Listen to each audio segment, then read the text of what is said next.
Alléluia.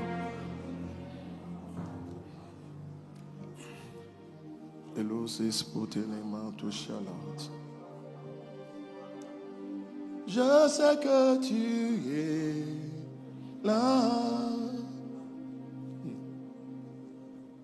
Tu te souviendras de ce culte quand tu vas vivre ce que tu vas vivre.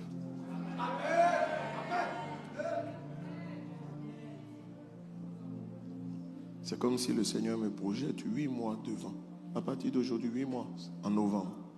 Et je vois des choses qui se passent en novembre.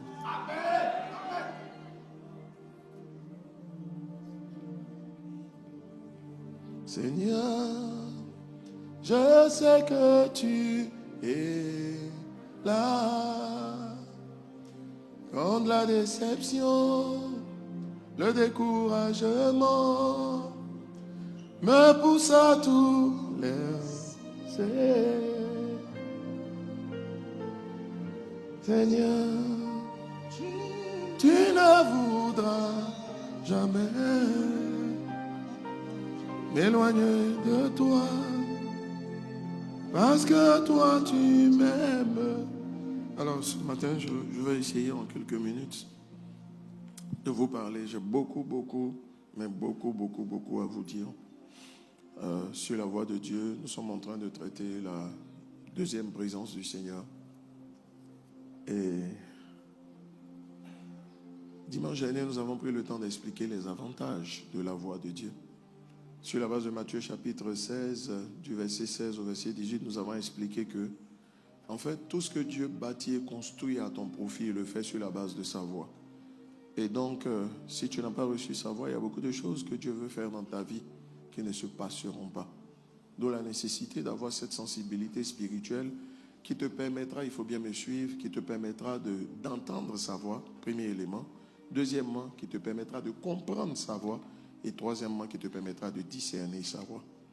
Parce que la sensibilité spirituelle, c'est la capacité surnaturelle qu'a une personne à entendre la voix de Dieu, à la recevoir, à la comprendre et à la discerner pour savoir si c'est vraiment Dieu, ou bien si c'est le diable, ou bien si c'est la chair et le sang. C'est-à-dire c'est l'humain qui est en train de s'exprimer.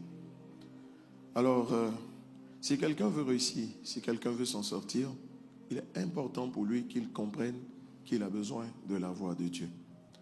Et m'appuyant sur le boost, bien sûr, et l'ayant par la grâce de Dieu, je pense bien compris, je peux naviguer là-dedans dans tous les sens pour t'emmener à comprendre quelque chose de particulier. La Bible explique en Genèse chapitre 26 au verset 5, qui est le texte de Genèse chapitre 26, qui est le texte sur lequel nous appuyons cette année pour faire beaucoup de choses. La Bible déclare dans le verset 5 que parce qu'Abraham a obéi à ma voix, il note bien qu'il a observé mes ordres, mes commandements, mes statuts et mes lois.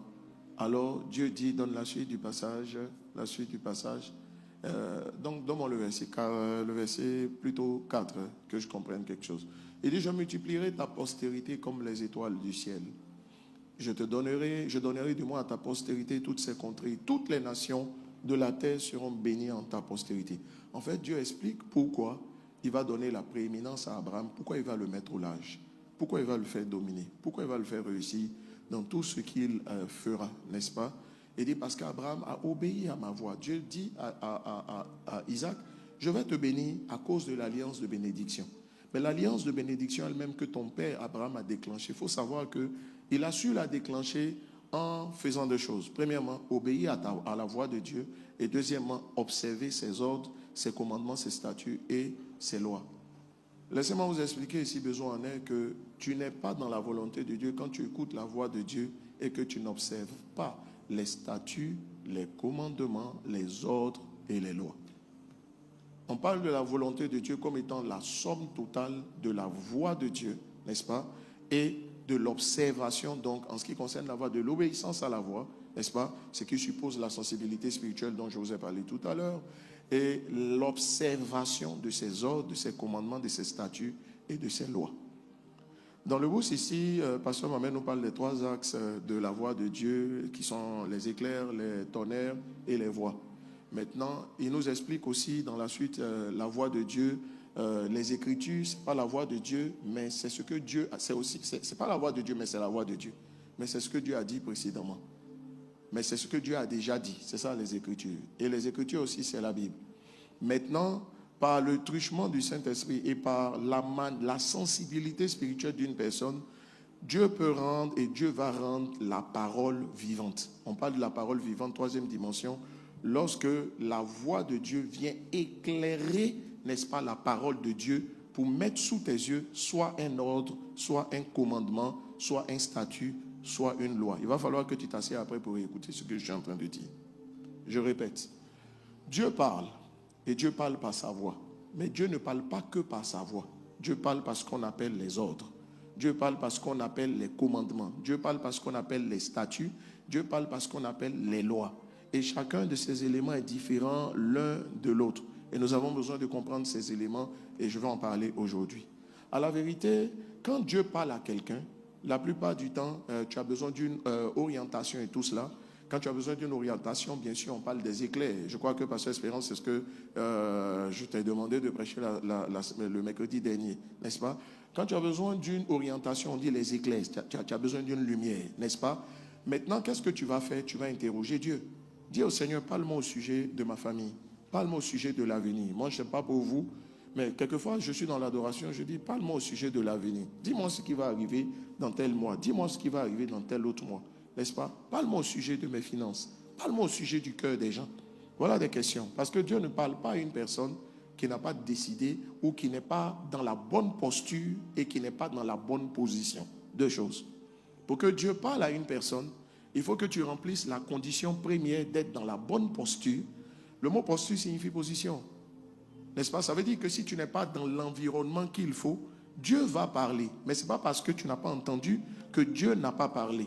Je crois au premier culte, je le disais, je pense que je vais redonner le passage d'Ésaïe, aidez-moi au niveau d'Ésaïe chapitre 50, où je t'indique que Dieu parle, voilà, Ésaïe chapitre 50, verset 4. Regardez, il dit, il éveille chaque matin, il éveille mon oreille. Ça veut dire que Dieu nous parle chaque matin. Mais pourquoi on entend? Il faut que nos oreilles, de plusieurs, parce qu'ils n'entendent pas la voix de Dieu, ils ont l'impression que Dieu ne parle pas. En Matthieu chapitre 13, au verset 15. Car le cœur de ce peuple est devenu insensible. Il dit, le cœur de ce peuple est devenu insensible. Ils ont endurci leurs oreilles. Ils ont endurci leurs oreilles. Et ils ont fermé leurs yeux. Merci.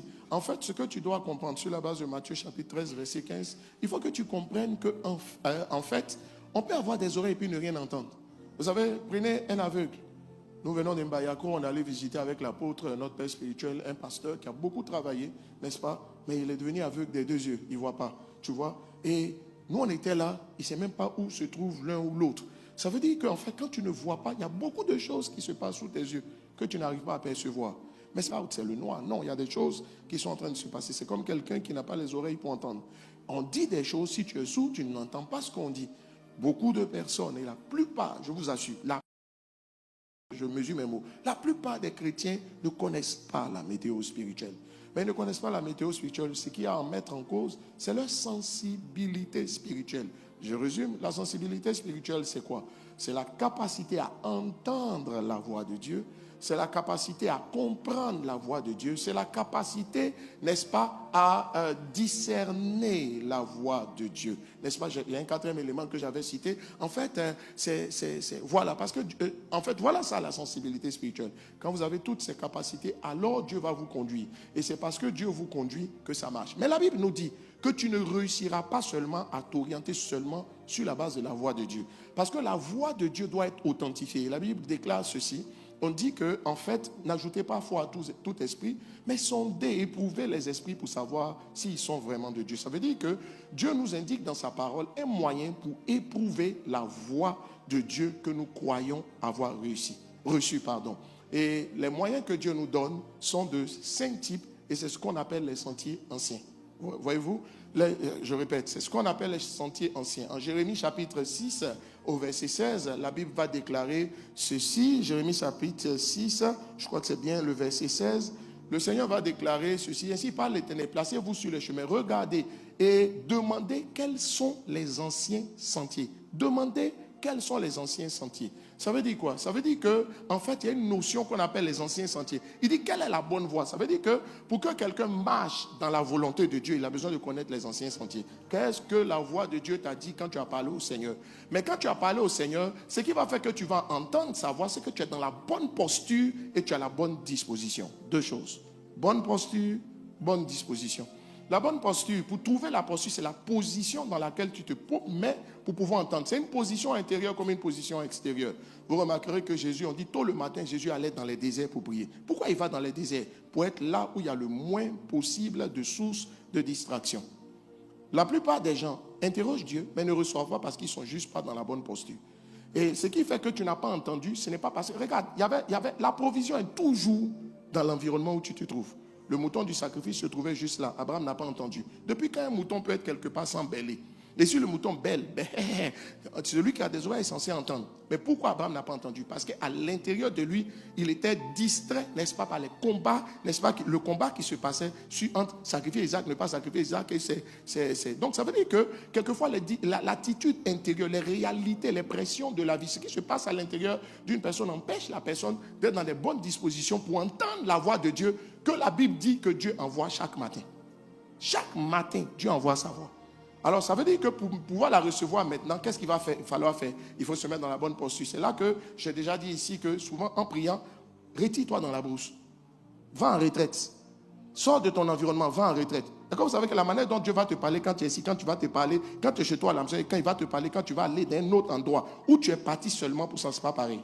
Imagine-toi que tu es là, tu es en train de chercher la voiture. Les enfants vont venir taper. Maman, tu as vu ce que Samy a fait, non? Et pendant que tu es en train de voir, que tu es en train de régler le problème de Samy, ton mari va venir pour dire, j'ai besoin d'un bisou. Tout ça là, chacun, ce sont des demandes qui sont là. Quelquefois, il faut se couper, il faut s'isoler. C'est pour ça que moi, j'ai décidé cette année de reprendre mes bonnes vieilles habitudes. 3 jours en début de mois, je me retire. Je me mets dans un endroit, je m'en fous si le ciel va tomber sur la tête de quelqu'un. Parce que dans tous les cas, Jésus il passé beaucoup de temps à prier, peu de temps avec les gens, mais les gens avaient beaucoup de solutions. Mais pourquoi? Parce que ce qu'on te donne est le résultat de ce que tu as emmagasiné dans la présence de Dieu. Est-ce que la parole se comprend? Est-ce qu'elle fait du bien à quelqu'un?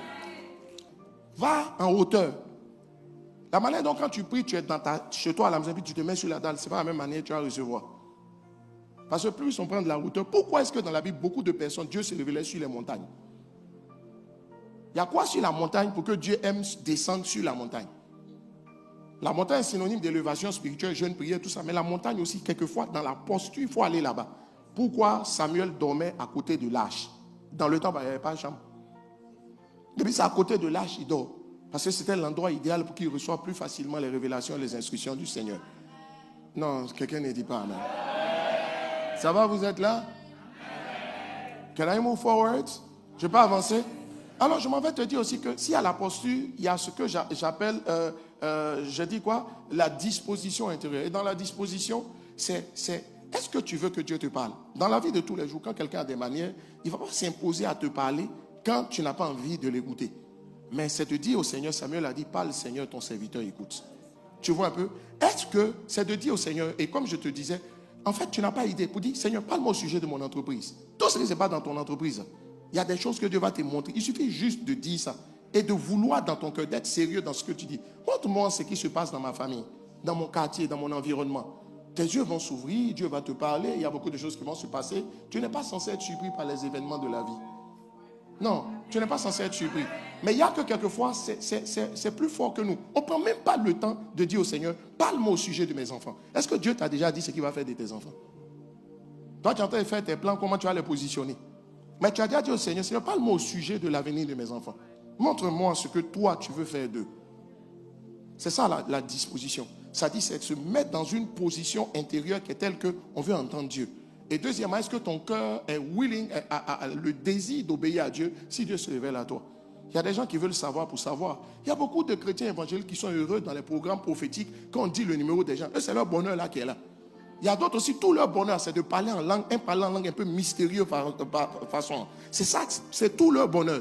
Tout ce qui est avantage qui est derrière là, ça ne les intéresse pas. Il y a quelqu'un qui peut dire bah, mais lui va recevoir plus que toi qui a des phrases et des tournures qui arrêtent l'attention ou qui attirent l'attention.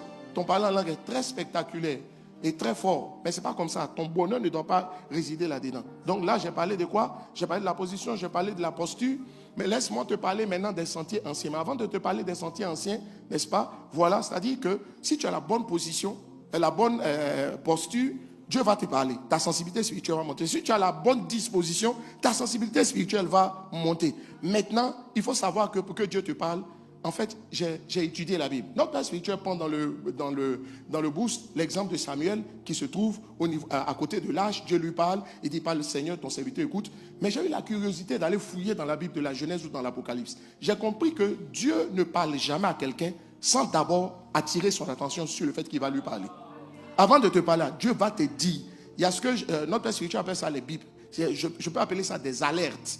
Tu vois, il y a des alertes que Dieu te donne. Et je vais t'expliquer, je vais te prendre des exemples pour te montrer les alertes. Tu vas aller très très vite. Si tu veux que ta sensibilité spirituelle monte, il faut que tu sois sensible aux alertes du Saint-Esprit.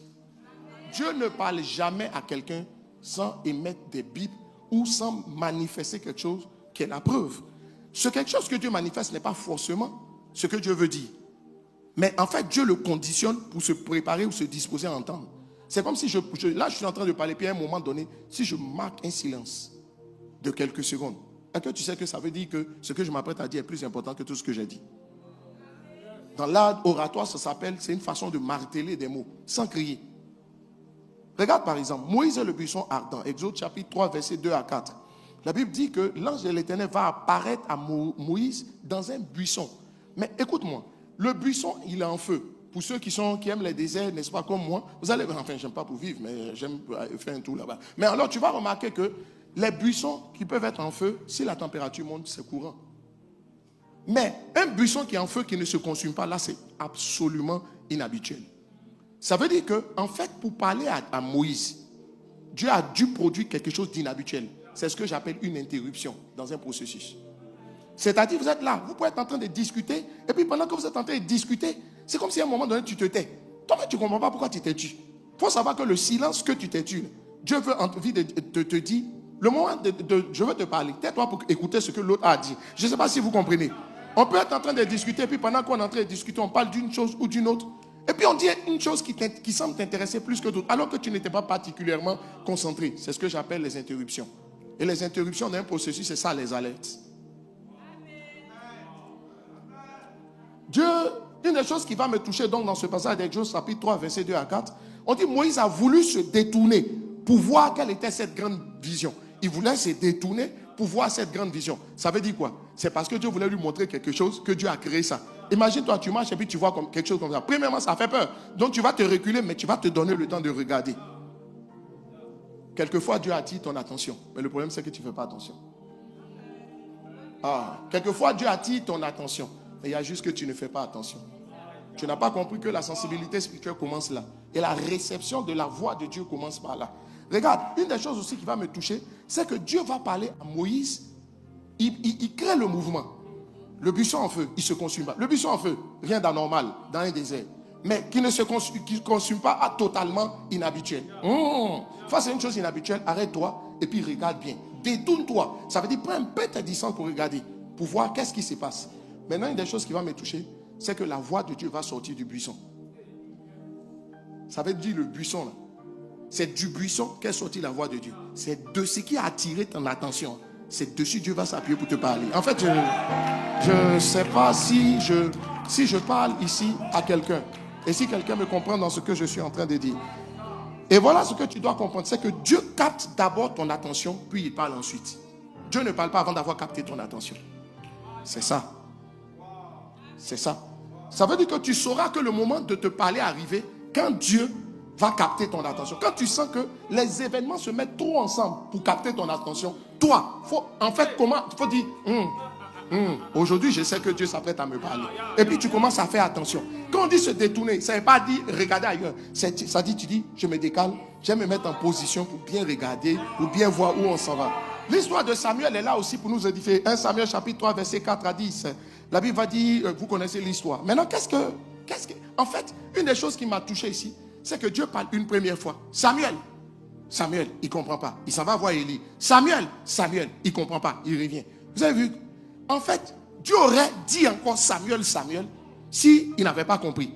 Ça veut dire quoi? Ça veut dire que quelquefois quand tu sens Dieu insister, en fait quand Dieu a décidé de te parler, que tu n'es pas disposé et que c'est important, Dieu va insister jusqu'à ce que tu te mettes en position d'écoute. Parce que Dieu ne parle pas si tu n'es pas en position d'écoute. C'est parce qu'il veut que tu sois en position d'écoute qu'il attire ton attention. Je ne sais pas si je parle à quelqu'un ici. Chaque fois que Dieu attire ton attention, il faut être très très attentif. Tu dis, il y a une parole qui arrive. S'il le faut, il va insister. Je vais vous en donner encore d'autres exemples parce que chaque exemple est vraiment. Vous connaissez Paul, Saul de Tarse, Paul sur le chemin de Damas, Actes chapitre 9, versets 3 à 4. La Bible va dire qu'il y a une lumière qui est venue du ciel, elle resplendissait autour de lui et il tomba par terre. Il entendit une voix. Ça veut dire quoi? Regarde tout ce scénario-là avant que la voix ne sorte. Tu vas lui parler, non? Pourquoi lumière sort? Mais vous connaissez Saul. C'était un gars têtu, entêté. Je me suis posé la question, pourquoi c'est la lumière et non pas du tonnerre? Le Seigneur m'a dit tout simplement parce que lui, il avait besoin d'éclairage. Parce qu'il avait la parole, mais son esprit était orienté, mais de l'autre côté. Donc lui, il n'avait pas besoin de tonnerre, il avait besoin d'éclair. Or, l'importance de l'éclair, c'est que ça donne la lumière. Ça dit, en fait, Dieu, il y a des gens qui, oh là là, et puis Dieu illumine son esprit. Une des choses qui m'a touché, Dieu attend qu'il tombe. La lumière resplendit. Il tombe, et puis maintenant la voix se lève. Parce que s'il n'était pas tombé, que la lumière n'était pas resplendie, Saul, que tu connais là, il n'a pas écouté.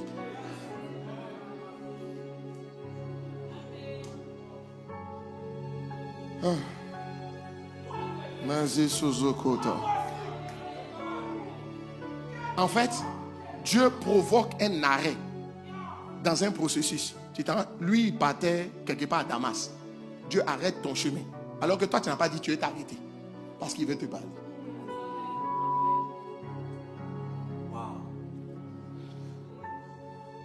C'est comme il dit au monde au rêve et tout ça. Il faut savoir que, ça, j'aime tout ça.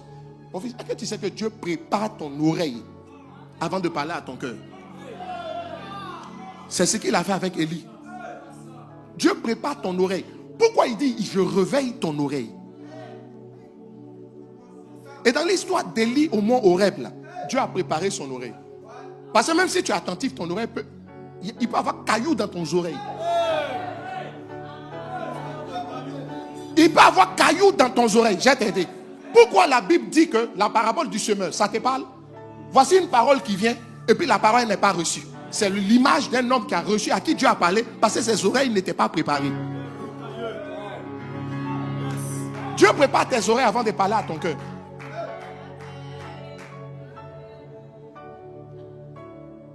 Mais quand Dieu va te parler,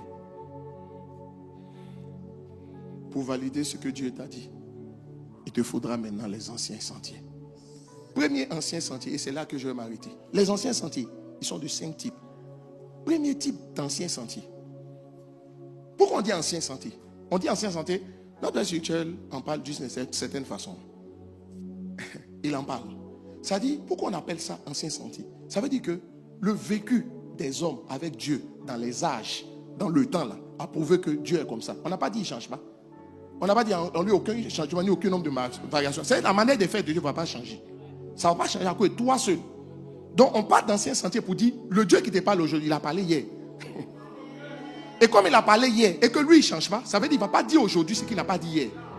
Il va dire autrement aujourd'hui ce qu'il a déjà dit hier. Ou ce qu'il va dire aujourd'hui sera en accord avec ce qu'il a dit hier. Avant de chercher à entendre la voix de Dieu, il faut savoir ça déjà. J'ai vu quelque chose dans la parole de Dieu qui m'a surpris. Je n'avais jamais compris ça comme ça. Le grand apôtre Paul. On va lire Galates chapitre 1, versets 15 à 17. Galates chapitre 1, versets 15 à 17. Fils, c'est quoi?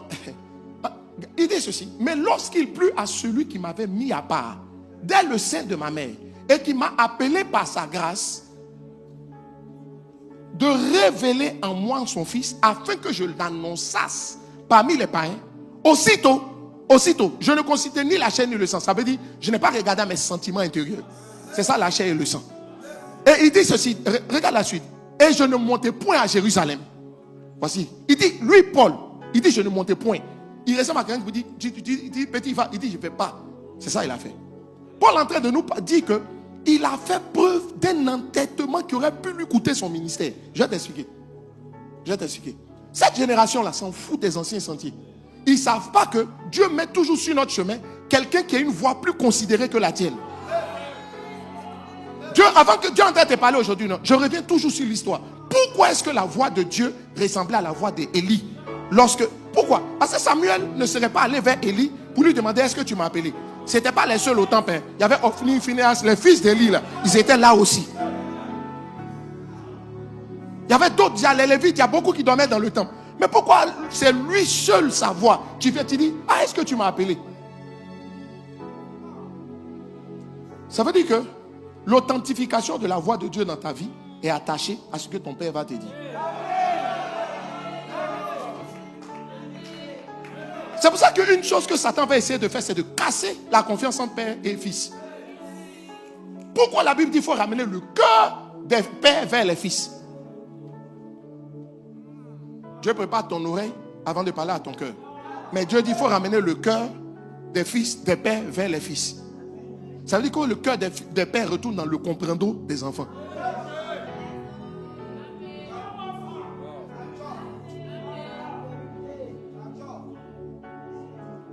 Aidez-le.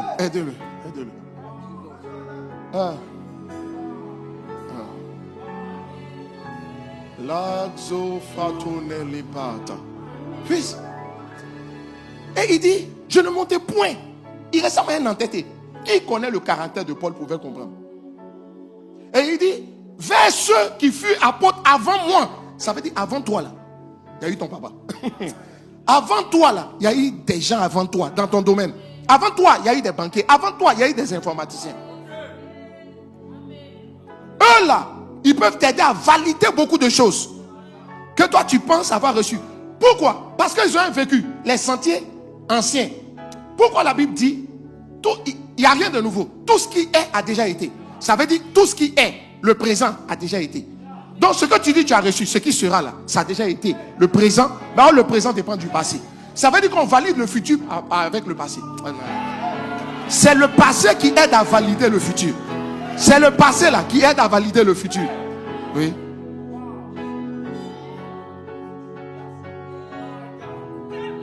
Fils, tu sais. Et il dit, merci ma fille. Il dit, ramène-moi mon passage Galates, je suis à Galates. Galates chapitre 1. Maintenant, il dit, je ne montais point vers ceux qui furent apôtres avant moi. Mais je partis pour l'Arabie. Ça veut dire quoi? Je suis parti pour l'Arabie. Alors que j'étais censé partir à Jérusalem. J'étais censé monter vers les apôtres. Fils, Walter.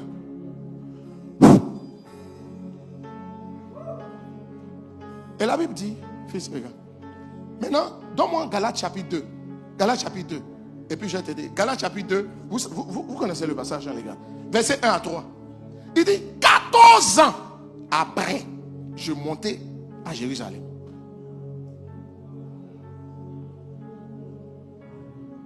Il devait monter au début. Il n'est pas parti. Il allait faire l'œuvre parce qu'il dit, Dieu lui a parlé. Or, vous savez, dans les anciens sentiers, c'est la chair et le sang, l'être humain. Mais les pères, les anciens, là, ils ont existé, non? Quand dit je n'ai consulté ni la chair et le sang, ça veut dire que je ne suis même pas allé voir les pères. Je me suis lancé par Dieu m'a parlé. Or, le problème, c'est que pour valider la voix, il faut observer les ordres. Le mot ordre, tu ne vois pas ce que ça signifie ordonner. Ça veut dire ceux qui sont en position d'autorité que tu dois savoir honorer. Si la parole que tu reçois n'est pas validée par ceux que tu reçois, tu vois, qui sont en position d'autorité, qui sont censés la valider, il faut faire attention.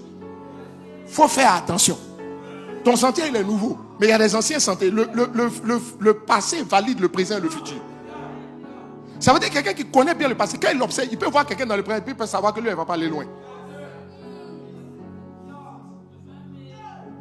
Et regarde, il dit, ayant pris titre avec moi. Maintenant, regarde, verset 2.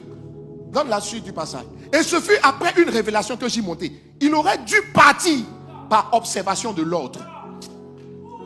Il fallait simplement observer l'ordre.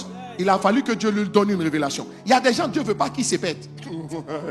Il y a des gens qui ne doivent pas se pète. Je ne sais pas si tu comprends. Il y a des gens qui doivent forcément réussir. Donc ceux-là, même si ce sont des gars de Zion, Dieu va s'arranger. C'est-à-dire, quand Dieu a décidé de sauver quelqu'un, il le sauve forcé. Il dit, c'est fait après une révélation que j'ai montée. Je leur ai exposé l'évangile que je prêche parmi les païens. Je l'ai exposé en particulier, regarde, à ceux qui sont les plus considérés. À ceux qui sont les plus considérés. Maintenant, ce qui me plaît, laisse le verset, fils. Afin de ne pas courir ou avoir couru en vain. Ça veut dire qu'il y a beaucoup qui sont allés courir en vain et qui vont accuser 14 ans de retard. Je me suis posé la question, pourquoi 14 ans? Mais 7 ans plus 7 ans de Jacob, ça fait 14 ans. Je vais... Oh, le problème de Jacob, c'était quelqu'un qui ne respectait pas les ordres. Tu vas emmagasiner, il dit, comme Dieu, il dit, Dieu m'a fait grâce. Il dit, heureusement que Dieu m'a fait grâce. Sinon, j'aurais pu courir en vain.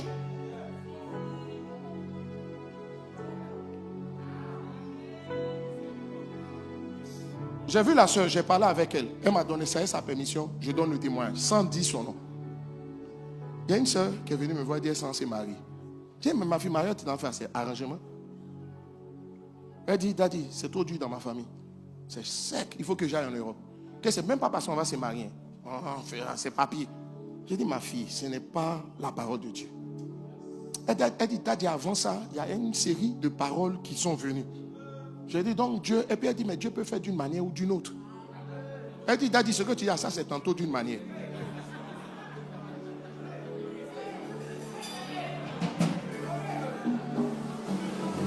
Elle dit, mais Daddy, il y a tantôt d'une autre. J'ai dit, ok. Elle a vu que je n'ai rien dit. J'ai dit, ok. J'ai dit, non, ma fille, franchement, si c'était moi, je n'allais pas faire ça. Et puis, je t'aime trop, c'est pour ça que je ne veux pas que tu fasses. Elle a pris, le mariage devait avoir lieu au Togo. Elle a pris avion. L'argent même qu'elle cherche ici à Abidjan. Elle a pris avion, elle est allée au Togo. Le gars est venu. Il dit, nanana, je vous apprêche une longue histoire. Ils sont partis, ils ont fait le mariage. Le papier là n'est jamais sorti jusqu'aujourd'hui. Et puis après, la haute marmaille que le gars a commencé à vouloir faire derrière. Elle est venue me voir et dit, Daddy, tu avais raison. Les anciens sentiers. Les anciens sentiers. Les anciens sentiers. On honore, il faut respecter les ordres. Dans les ordres, c'est quelle est la hiérarchie que Dieu a établie sur toi que tu dois honorer. Pourquoi est-ce que les croisades de vases d'honneur marchent autant? C'est parce que, Pasteur Mohamed, c'est comme si l'esprit est venu zoomer sur un ordre qu'il doit respecter. Quels sont ceux que tu dois honorer? Les autorités. Chers amis, cette année, on va se lever, on va aller à 13 juillet ici. On va aller voir eux tous. Il n'est pas tard. On va les mettre, amener des fruits partout.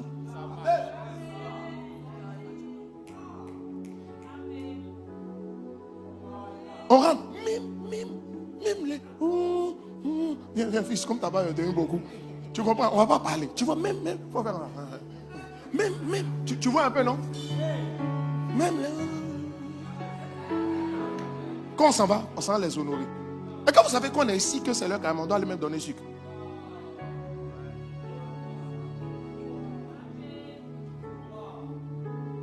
Bon, quelqu'un dit, ah, Daddy, il faut laisser, nous on va les donner, toi, il ne faut pas les donner. Il faut laisser ça comme ça.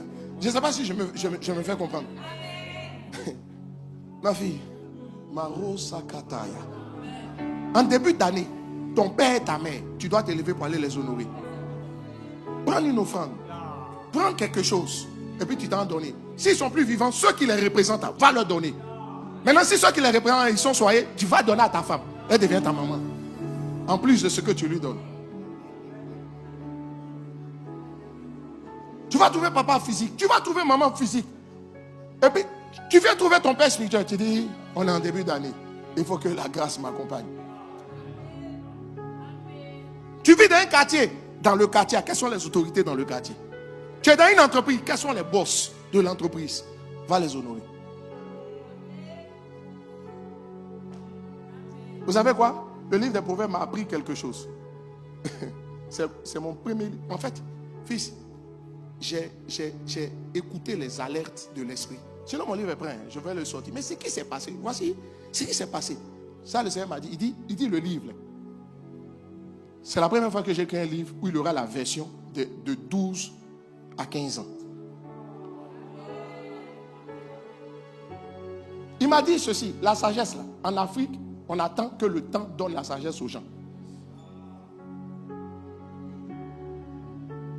Le livre fait 276 pages. Pour les ados là, je vais mettre dessin, tout ça dedans, va t'en faire. Mais une des choses qui m'a touché, c'est que l'esprit, on a fait 2 couvertures. Et puis j'ai posé la question aux gens, laquelle des couvertures vous plaît? Chacun a choisi. Ça, il y a un qui a dit, mais couverture Londres dessin animé. J'ai pris ça, j'ai ri. Il y a un qui a dit que ça ressemble à Jumanji. Tu connais Jumanji, non? Ou bien Zuma. Jumanji, pardon. Et puis Zuma, tu connais, non? Quand on a fini, c'est là que le Seigneur m'a dit, il dit justement, parce que c'est ressemble à Zuma, c'est parce qu'il y a une édition qui doit servir pour les plus jeunes. Tu as vu? Voilà comment Dieu m'a parlé. Mais comment j'en suis arrivé là? Eux, ils savent. Mais gars, fils, on corrige. Correction qu'ils font là. Armand est discipliné. Mais en fait, c'est comme si on laisse les corrections, on les faute dans faute, dans faute, dans faute. À un moment donné, j'étais moi, mais j'étais fâché un peu. Mais comme la Bible dit, il ne faut pas montrer sa colère. Je me suis concentré. Ricardos Fata. Tu sais quoi? Fils, c'était le message de Dieu. Respecte les voix plus considérées que toi. Regarde, on s'apprête à organiser. Papa Béni s'apprête à venir, non? J'ai respecté nos pères sur Dieu. Mais tu n'es pas le premier à avoir invité Béni. Le minimum, il faut respecter les autres. Comme Bishop Dag a invité les Béni il n'y a pas longtemps, il s'est levé, il allait le trouver. Vous savez, le fait qu'il soit allé le voir, on va économiser des centaines de millions. Amen. Et puis c'est comme si Dieu lui a parlé pour dire ce qu'il ne faut pas faire. Ce qu'il faut faire aussi. Il y a beaucoup qui sont là en train d'entendre que Dieu dit. Ils dorment et puis il dit, regarde, Dieu, il y a 3 façons. Dieu va te parler par les circonstances, Dieu va te parler par des songes, mais Dieu va te parler de manière audible par des pensées dans ton esprit. Quelqu'un dit, mais pourquoi de manière audible par des pensées? Ça veut dire que les pensées se bousculent dans ta tête. Dis là aux gens, il n'y a pas beaucoup de gens. Sinon, s'ils te disent ce sont des menteurs, c'est moi qui te dis. Ou il dit, il a entendu la voix, puis l'autre ça souffle. Oui, oui. C'est fou. Il y a des pensées qui se bousculent dans ton esprit. Dieu te parle de manière audible, mais pas des pensées. Comment dire de manière audible, pas des pensées? Il dit, je me tenais à mon poste pour voir ce que le Seigneur me dit. Ah, donc on voit des paroles. On n'entend pas des paroles, mais on voit des paroles. Ok.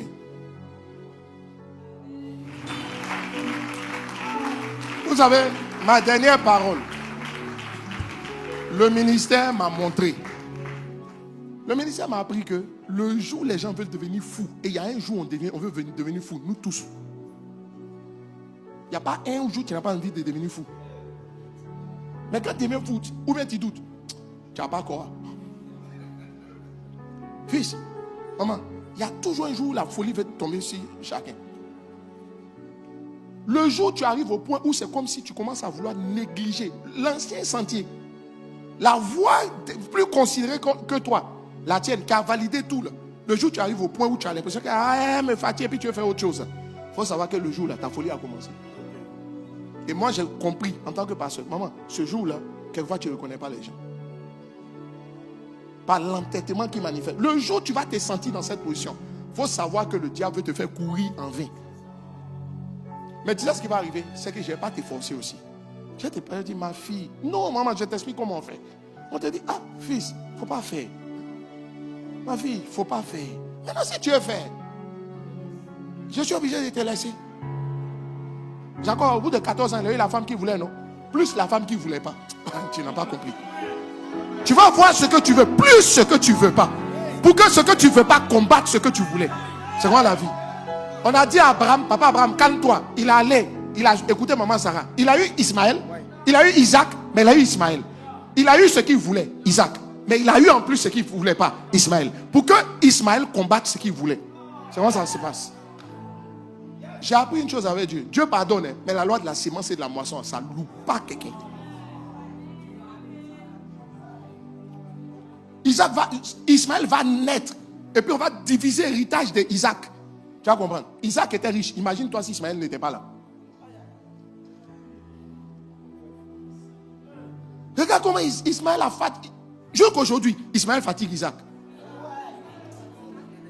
Jusqu'à maintenant, on ne s'en sort pas. Mais quand Dieu a décidé de défendre quelqu'un, il y a plein de justice dedans. Quand tu prends ta tête pour réfléchir, tu as dit injustice. Je vais répéter. Le jour où ta folie là va commencer, et je prie qu'elle ne commence jamais, tu vas avoir ce que tu voulais. Mais tu vas avoir en plus ce que tu ne voulais pas. Afin que ce que tu ne voulais pas puisse combattre ce que tu voulais. Et que tu n'aies pas la paix. Même en ayant eu ce que tu voulais. Voilà le truc. J'en ai fini.